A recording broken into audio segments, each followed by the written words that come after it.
En dépit de toutes les potentialités dont regorge notre pays, les gouvernements successifs ne tiennent pas leurs promesses liées à l'amélioration des conditions de vie et de travail des masses laborieuses en particulier et de l'ensemble de la population congolaise en général. 5. Les masses laborieuses vivent dans les conditions infrahumaines exacerbées par la crise née de l'absence de la volonté politique. Le travail décent et l'amélioration des conditions sociales à travers un salaire compatible avec les paliers de la ménagère demeurent un leurre. Les blocages intentionnels des avantages sociaux statutaires des agents et fonctionnaires de l'État, les discriminations des barèmes des salaires dans l'administration publique, les SMIG irréalistes face à la montée des prix du carburant avec la dépréciation du franc congolais, la déperdition scolaire, la ration alimentaire en délestage, ne répondant pas aux normes admises, sème la désolation dans les ménages de masse laborieuses.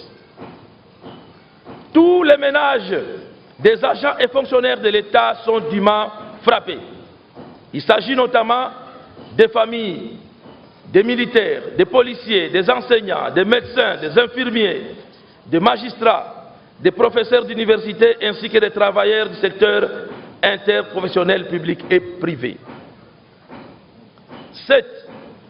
Les reliquats de plus de 10 millions de dollars par mois réalisés depuis août 2011 en vertu de la bancarisation de plus d'1 millier d'agents publics ne font pas l'objet de transparence et de révabilité de la part des gouvernants. 8.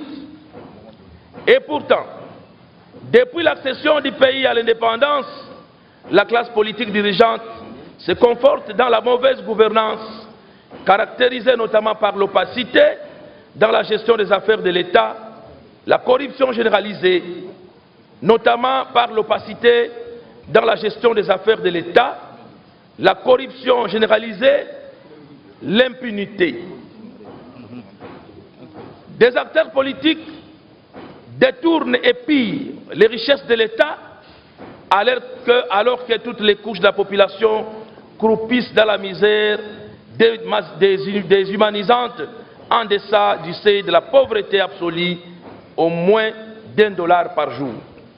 Kinshasa, en pleine ville province de Kinshasa, capitale du pays et siège des institutions, l'absence de logements sociaux, l'usage des bougies, l'existence des câbles électriques vétustes à ciel ouvert, des nids de poules et des canaux d'adduction d'eau défectueux provoquent des accidents mortels dans les populations déshéritées devant l'indifférence des gouvernements ou leur incapacité à proposer des solutions judiciaires et durables. Accroche au pouvoir au mépris de la Constitution et des lois de la République, tandis que l'autre est inféodé, laminé par la recherche de repositionnement au lieu de constituer une alternative crédible pour la recherche de l'intérêt général.